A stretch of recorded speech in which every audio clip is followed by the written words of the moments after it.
My name is Amanda, and I was just another cog in the machine of a bustling investment company, perched high up in a sleek skyscraper. I was good at my job, damn good, if I'm being honest. As a leading specialist, I juggled multiple responsibilities and kept the place running like a well-oiled machine. My boss, Melissa, the owner of the agency, was a force to be reckoned with. Picture a stern, domineering businesswoman in her early 60s, with sharp eyes that could cut through bullshit faster than a hot knife through butter. She ran the place with an iron fist, and we all danced to her tune. Me? I was the perfect employee. Always the first one in, last one out. Weekends? What were those? My entire life revolved around spreadsheets, client meetings, and endless cups of coffee. I lived alone in a modest apartment, no husband, no kids, just me and my career ambitions. Then came that fateful day. I woke up with a pounding headache and a stuffy nose. Any sane person would have called in sick, but not me.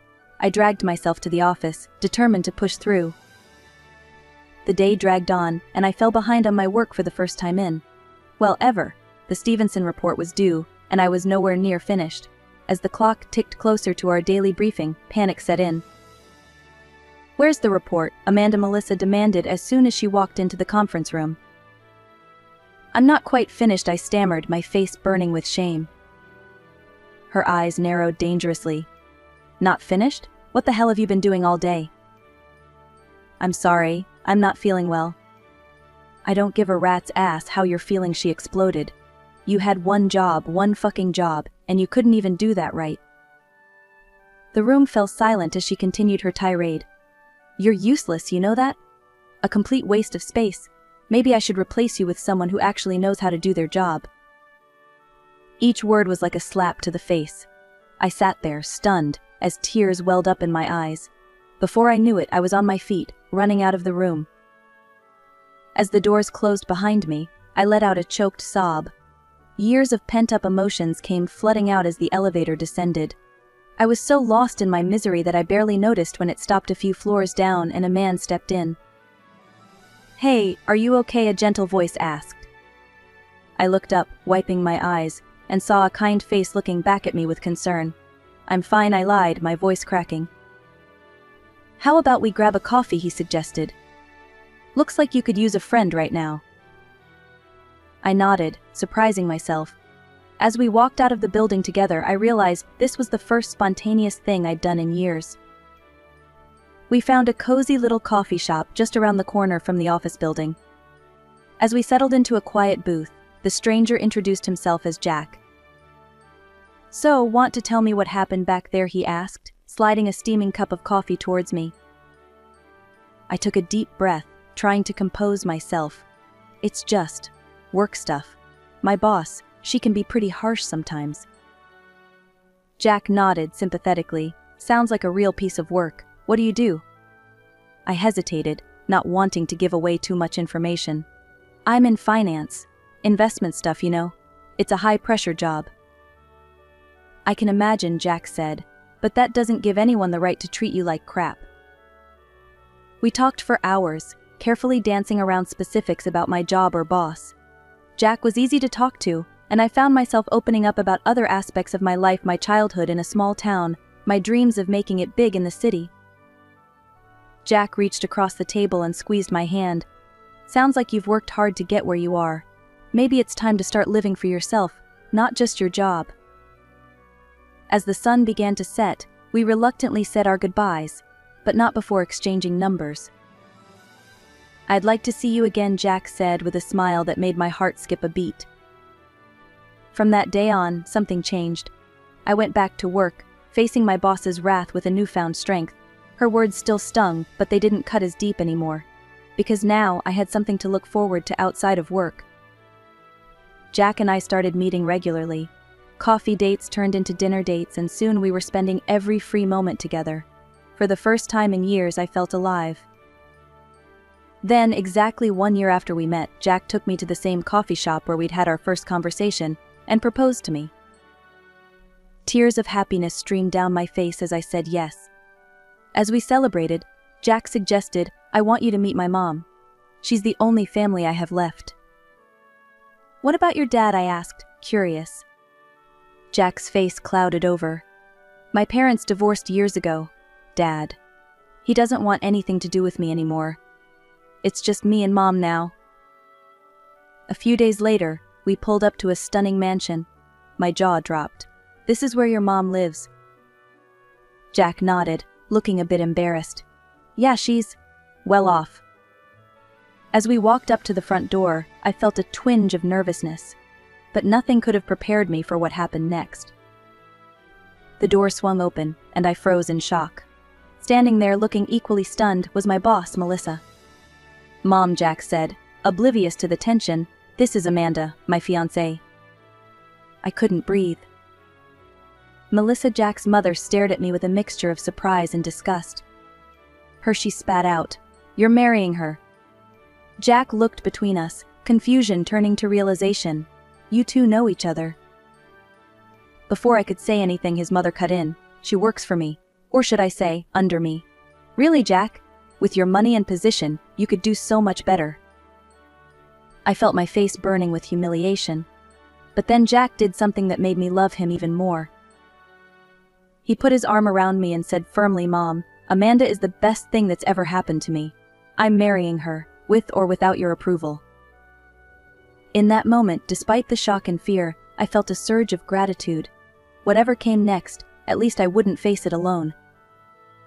Despite the rocky start with Jack's mother, we went ahead with our wedding plans. It was a small, intimate ceremony just the way we wanted it. Melissa didn't show up, but we didn't let that dampen our spirits. We were young, in love, and ready to take on the world together. We bought a cozy apartment, our first shared space. Those early days of marriage were blissful. But there was always a dark cloud looming over our happiness, my relationship with my mother-in-law, who was also my boss. At work, things went from bad to worse. She seemed determined to make my life a living hell. During a management meeting where I was presenting our quarterly results, she interrupted me mid-sentence. Is this the best you can do, Amanda? My son's houseplants could put together a more compelling presentation. The room fell silent. I struggled to maintain my composure and continue, but my cheeks burned with humiliation. At the company Christmas party, she cornered me by the punch bowl. Nice dress, she sneered, loud enough for others to hear. Did you find it in a clearance bin? Every day brought a new torment. She'd criticize my work in front of clients, mock my ideas in team meetings, and make snide comments about my background. But she never fired me. I knew why. Despite her personal feelings, I was damn good at my job. The agency relied on me, and she knew it. I'd come home every night, frustrated and on the verge of tears. Jack was always there, ready to listen and comfort me. But his attempts to reason with his mother only seemed to make things worse. She became convinced that I was trying to turn Jack against her, and her treatment of me at work became even more vicious. One day, after a particularly nasty encounter where she berated me in front of the entire office for a minor typo, I couldn't take it anymore. I ran to the bathroom, locked myself in a stall, and broke down. When I got home that evening, Jack found me curled up on our bed, still in my work clothes, eyes red and puffy from crying. That's it, he said, his voice firm but gentle. You can't keep doing this to yourself, Amanda. Why don't you quit? We can manage on my salary for a while until you find something else. I looked at him, fear creeping into my voice. But what if I can't find another job? Your mother has so much influence in this industry. Jack sat beside me, taking my hands in his. We'll figure it out together. I can't stand seeing you like this anymore. Please, Amanda, for your own sake, walk away. The next day, with Jack's support, I handed in my resignation. The look on my mother-in-law's face was a mixture of shock and fury. You ungrateful little gold digger, she hissed. After everything this company has done for you? You're just going to abandon ship? You'll never work in this industry again? I'll make sure of it. You'll be crawling back, begging for your job in no time. That night, as I recounted the day's events to Jack, I couldn't shake the fear that she might be right. What if I couldn't find another job? What if I had just made the biggest mistake of my life? The weeks following my resignation were a whirlwind of job applications and interviews. Despite Melissa's threats, I managed to land a position at a smaller investment firm. It wasn't as prestigious as my previous job, but it was a start. Slowly but surely, I began to adjust to my new routine. The work was challenging, my colleagues were friendly, and best of all, I didn't have to deal with my mother-in-law's constant belittling. We saw her rarely, usually just at obligatory family dinners where she'd shoot me icy glares across the table. Months passed, and I started to feel like myself again. The constant knot of anxiety in my stomach began to loosen. Maybe, just maybe, things were looking up. Then came that fateful day. "Amanda, can I see you in my office?" my new boss, Mr. Johnson, called out one morning. I followed him, my mind racing through possible scenarios. A promotion? A new project? The grave look on his face as he closed the door behind us told me it was neither. "Amanda, I'm afraid I have some bad news," he began, not quite meeting my eyes. "We're going to have to let you go. Your work has been exemplary. It's just, well, I can't really explain. My hands are tied here." "But that doesn't make any sense," I protested, feeling tears prick at my eyes. "You can't fire me without a reason." He sighed heavily. "I'm truly sorry, Amanda. If it were up to me, you'd stay." Here he pushed an envelope across the desk. "It's not much, but it's a severance package. I hope it helps." I left the office in a daze, clutching the envelope. The spring sunshine felt mockingly cheerful as I started my walk home, too shell-shocked to even call Jack. That's when my phone rang. Unknown number. "Hello," I answered, my voice shaky. Well, came the all-too-familiar voice of Melissa. "How does unemployment feel, Amanda? Not so high and mighty now, are we?" In that moment, everything clicked into place. The unexplained firing, Mr. Johnson's discomfort, it all made sense now. "You did this," I whispered, anger replacing shock. "You got me fired." She laughed. A cold, cruel sound. "Oh, darling, did you really think you could just walk away from me? I told you I'd ruin you, and I always keep my promises." I hung up without another word, my hands shaking with rage and fear. When I got home, I broke down and told Jack everything. "That's it," he said, his face flushed with anger. "I'm going to talk to her. This has gone too far." But his confrontation with his mother changed nothing. If anything, it made her more determined to see me suffer. The following months were a blur of rejection and disappointment. Every promising lead would mysteriously dry up. Every interview would end with vague excuses. I started taking whatever work I could find. Waitressing on weekends, dog walking during the day, even some freelance data entry work. Anything to contribute to our household. Another few months crawled by, each day a struggle to keep my head above water. Then, out of the blue, Melissa showed up at our apartment one afternoon while Jack was at work. My heart raced as I opened the door, bracing myself for another verbal assault. But to my utter shock, she smiled warmly. "Amanda, dear," she cooed, her voice dripping with sweetness. "May I come in?" Stunned, I stepped aside, watching her warily as she swept into our modest living room. "I've been doing some thinking," she began, perching delicately on our worn sofa. "All this fighting, it's not good for the family. Jack's birthday is coming up, and well, I thought it might be nice to bury the hatchet." I stood there, speechless, as she outlined her plan for a surprise party at her house. We could invite all his friends, colleagues. It would mean so much to him to see us getting along, don't you think? Every instinct screamed that this was a trap, but a small part of me desperately wanted to believe her. Maybe, just maybe, she had finally come around. Against my better judgment, I agreed to help with the party. On the day of the event, I arrived early at her mansion, ready to help set up. But as soon as I walked in, I knew something was terribly wrong. The house was already full of guests, all of them turning to stare at me as I entered. Melissa stood in the center of the room, her phone held high, live streaming the entire scene. "Oh, look everyone," she called out, her voice sickly sweet. "The help has arrived." Before I could react, she tossed something at me. It fluttered to the ground at my feet, a maid's uniform. "Put it on, dear," she said, her eyes glittering with malice. "After all, serving is what you're best at, isn't it?" The room fell silent, all eyes on me as my mother-in-law continued her tirade. "You see, friends, Amanda here comes from the slums. Her parents were factory workers, people like her. Well, they're only fit to serve their betters, aren't they?" I stood there, frozen in shock and humiliation, as titters of laughter rippled through the crowd. In that moment, something inside me snapped. All the months of abuse, manipulation, and cruelty crystallized into a white-hot rage. I bent down, snatched up the uniform, and hurled it straight at her face. "Go to hell," I snarled, my voice shaking with fury. Then, holding my head high, I turned on my heel and stormed out of the house, leaving behind a chorus of gasps and Melissa's indignant shrieks. I stumbled into our apartment, my whole body shaking from the ordeal I'd just endured. As I closed the door behind me, I heard Jack's voice from the bedroom.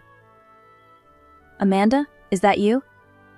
I'm just getting ready to head to Mom's for." He stopped short as he entered the living room and saw my tear-stained face. In an instant, he was by my side, his arms around me. "What happened?" he asked, his voice tight with concern. I couldn't find the words to explain. Instead, I picked up his phone from the coffee table and pulled up his mother's social media page. The video was right there at the top, already accumulating views and comments. Jack's face darkened as he watched, his jaw clenching tighter with each passing second. When it ended, he threw the phone onto the couch, his hands balling into fists. "That's it," he growled. "I'm done. I'm fucking done with her." Before I could respond, he was on his own phone, fingers flying across the screen. "I'm ordering us dinner. The best this city has to offer. We're going to celebrate my birthday right here, just the two of us." As we waited for the food to arrive, Jack's phone buzzed incessantly. His mother's name flashed on the screen again and again. "Finally," he answered, putting it on speaker. "Jack," Melissa's voice screeched. "Where are you?" "Everyone's waiting. I have a cake, presents." "Save it, Mom." Jack cut her off, his voice cold. "I saw what you did to Amanda. I'm not coming, and I don't want to speak to you again." He hung up, tossing the phone aside. The rest of the evening passed in a blur of gourmet food and quiet conversation. Despite everything, I felt a warmth in my chest. Jack had chosen me. He'd stood up to his mother for me. Just as we were finishing our dessert, there was a pounding at the door. Jack opened it to reveal his mother, her face flushed with anger. "How dare you embarrass me like this?" Melissa hissed, pushing past him into the apartment. Her eyes landed on me, narrowing dangerously. "This is all your fault, you little gold digger." Jack stepped between us. "That's enough, Mom. Leave. Now." She turned on him, her voice dripping with venom. "If you don't leave this nobody right now, you'll regret it. I'll cut you off completely. No inheritance, no connections. I'll ruin your career. No company in this city will hire you." I felt a chill run down my spine. After what she'd done to my career, I knew these weren't empty threats. But Jack stood firm. "I don't care," he said. "I choose Amanda. Every time." His mother's face contorted with rage. "You ungrateful brat. I'll destroy you both, do you hear me? You'll be living on the streets by the time I'm done with you." With that, she stormed out, slamming the door behind her. I turned to Jack, fear gripping my heart. "Jack, what if she really does?" He cut me off with a gentle kiss. "She's bluffing," he said. But I could see a flicker of uncertainty in his eyes. "She won't actually harm her own son. We'll be fine, Amanda. I promise."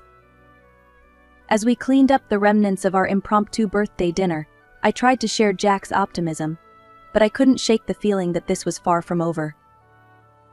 The next 2 weeks passed in a haze of anxious waiting. Jack and I tried to go about our lives normally, but there was a constant undercurrent of tension. Every time the phone rang, we'd exchange worried glances. Then, one evening, Jack came home later than usual. One look at his face told me everything. "They fired me," he said, his voice hollow. "Just like that. Seems Mom has some powerful friends, including the CEO. She called in a favor." We sat on the couch, the silence heavy between us. Everything we'd feared was coming true. "What are we going to do?" I whispered. Jack ran his hands through his hair, his frustration palpable. "I don't know. Maybe we should just leave. Sell the apartment, move to another state, start over where she can't reach us." As tempting as that sounded, something nagged at me. There had to be more to this story. "Jack," I said slowly, "why did your parents divorce? You've never really talked about it." He shrugged. "I don't know the details. Dad just left one day. Mom always said he abandoned us." I took a deep breath. Maybe it's time we heard his side of the story. Jack looked skeptical, but after some persuasion he agreed to call his father. To our surprise, his dad answered immediately, his voice choked with emotion at hearing from his son after so many years. We arranged to meet at a quiet cafe the next day. Jack's father, Robert, was a tall man with Jack's kind eyes and an air of resigned sadness about him. After awkward introductions, Robert began his story. "Your mother and I, we both worked for my father's company. She was in accounting. One day the IRS came knocking. They'd found evidence of tax evasion. My father was arrested, the company was in chaos." He paused, his hands shaking slightly as he sipped his coffee. "Your mother stepped up, took control. She saved the company, turned it around. But I always had my suspicions." "About what?" Jack asked, leaning forward. Robert's voice dropped to a whisper. "I think she set my father up. She had access, motive. I confronted her about it, and, well, that's when everything fell apart." He went on to describe how Jack's mother had threatened him with compromising photos, evidence of an affair with a prominent politician's wife. "She gave me a choice: leave quietly, give her everything, and never contact you. Or she'd ruin me completely. I was a coward, Jack. I'm so sorry." As Robert's story unfolded, I felt a chill run down my spine. The woman he described, calculating, ruthless, willing to destroy anyone in her path, was all too familiar. Jack sat in stunned silence, trying to process this new information about his mother. I could see the hurt and betrayal in his eyes, but also a spark of something else. Determination, maybe even hope. And then something clicked in my mind. A memory from my time at the agency surfaced, something I'd seen but hadn't fully understood at the time. "Wait," I said, sitting up straighter. "I think I might have something." Jack and his father looked at me, confusion evident on their faces. "When I worked for your mother," I explained, my words tumbling out in a rush. "I saw her working on the books. She was doing double entry bookkeeping, but something seemed off about it. I didn't think much of it then, but now." Jack's eyes widened. "You think you might have evidence of tax fraud?" I nodded, my heart racing. "It's possible. I kept copies of some files on my laptop for work. They might still be there." We hurried back to our apartment, hope fueling our steps. I booted up my old work laptop, praying the files were still there.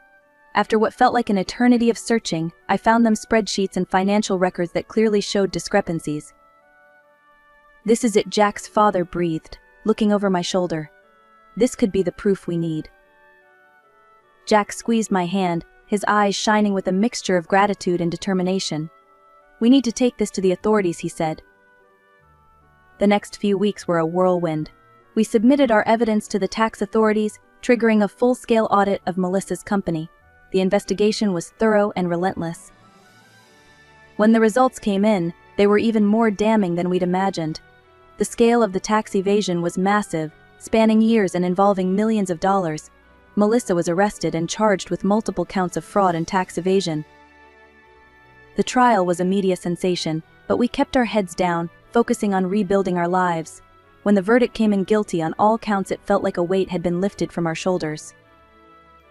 In the aftermath, the court decided to transfer ownership of the company to Jack, as the rightful heir. It was overwhelming, but Jack had a clear vision of what he wanted to do. "Dad," he said, turning to his father, "I want you to come back and run the company. You built this business from the ground up. It's time for you to take it back." Robert's eyes welled with tears as he embraced his son. "I'd be honored," he said. As for me, Jack insisted that I return to my old position. "You're the best in the business," he said with a grin. "We'd be fools not to have you on board." It's been a year since then. The company is thriving under Robert's leadership, with Jack learning the ropes by his side. I'm back doing the work I love, respected and valued for my contributions. But the best part? We're a family again. Robert is a constant presence in our lives, making up for lost time with Jack and becoming the father-in-law I never knew I needed.